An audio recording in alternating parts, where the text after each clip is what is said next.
rainy day today, so I'm stuck in the garage doing this today, but that's okay. We can make it work, okay? You'll just have to forgive the clutter a bit. But okay, so today we're going to build our IMO collection boxes, and what we start with is a cedar picket. You want the untreated kinds because you don't want the chemicals and things like that leaching into your collection box. And it could actually prevent your collection box from doing its thing properly because of the chemicals and whatnot. So this is a 4x6 cedar picket. You can find it at Lowe's and Home Depot. And you're going to cut it into 10-inch pieces all the way around. So you need 1, 2, 3, 4, 5. You need 6 10-inch pieces from it. And then you're going to take 2 of those 10-inch pieces and cut them in half. So all I had is a handsaw to do this with, so I'm going to save you guys the time and energy of watching me saw with my hand. You can do it with these regular hand tools pretty simply, but if you have the nice stuff, your nice woodworking tools and whatnot, even better for you, right? So, but yes, so that's what you're going to do here. We're going to come back with 6 10-inch pieces and then 2 of those 10-inch pieces split into half, and I'll show you the sizes after we're done cutting, okay?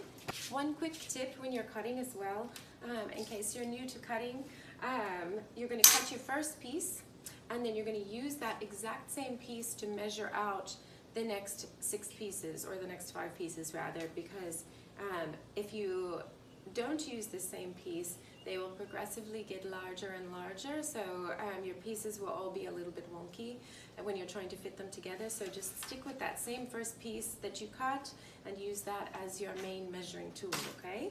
I'll share a quick video of me cutting this, because if you're afraid to make one of these because you feel like, oh, you don't have the right tools, or you're not very good at cutting things, or you've never made anything before, this will be a little bit comical because I'm over here doing it with my toes and a handsaw, so it's possible. Have faith in yourself, okay?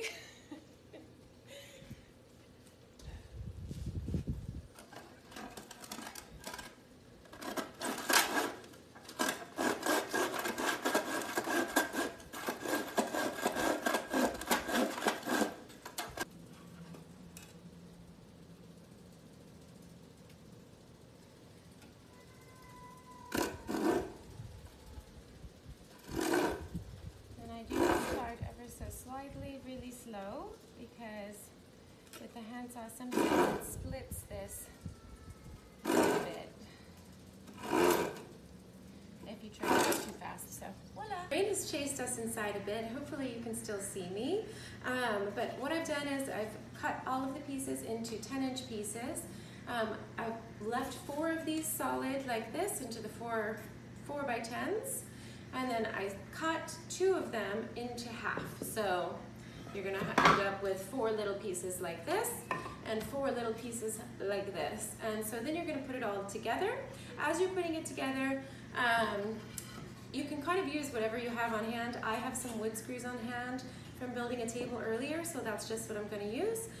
It's not too technical, you don't have to worry too much about that. It's just kind of whatever works best for you.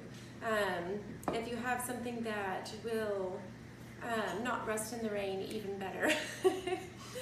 So I'm going to go ahead and put this together. As you're putting the bottom on, keep this in mind. So as your box is all together and you're putting your bottom slats on, make sure to leave a little bit of space in between the bottom slats as you're putting them on. So for example, pretend this is all put together, okay?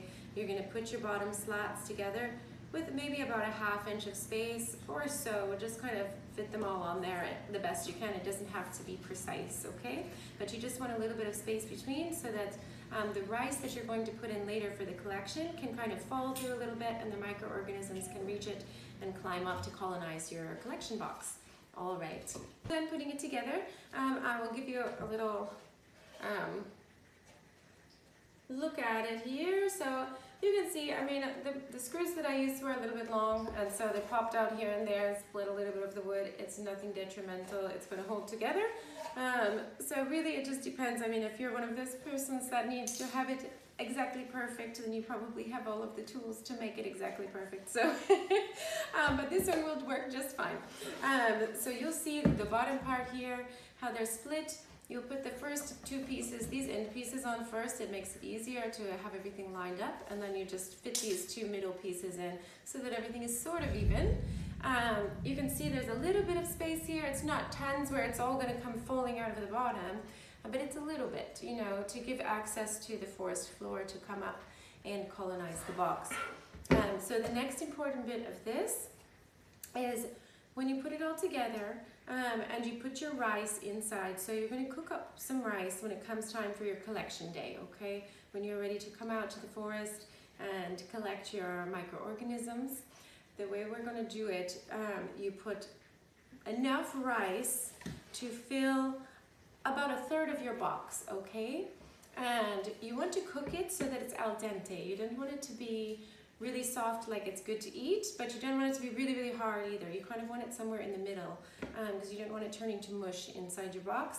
And as you're scooping it in, you want to make sure that it gets to all of the corners of the box, but you don't want to smash it in. You want to leave some air in there so that the microorganisms have room to spread around and grow and colonize the rice in the box. If you smash it all in too much, then you might not get a very good result, okay? Once it's filled with rice, you're going to cover the top with paper towel. First, just as a layer of protection for the rice in the box from the top side, because you don't want a bunch of dirt falling in. You don't want curious animals to be looking all in and things like that. But as you know, the paper towel is not going to last against curious animals very much. So the next important step, after you cover with the paper towel, you will get some chicken wire, and you want to make sure that it's the small holes that the little curious fingers of the animals can't reach in, and take all of your rice out. And then this part is pretty simple. You just kind of fold it around your box here like this.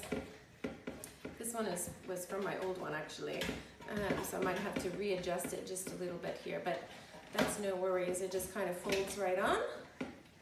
And that's the good thing about this. This is pretty reusable. So if you ever make new boxes in the future or anything like that, you'll always have this to use if you want to just keep on reusing it. You don't have to keep making it more and more and more.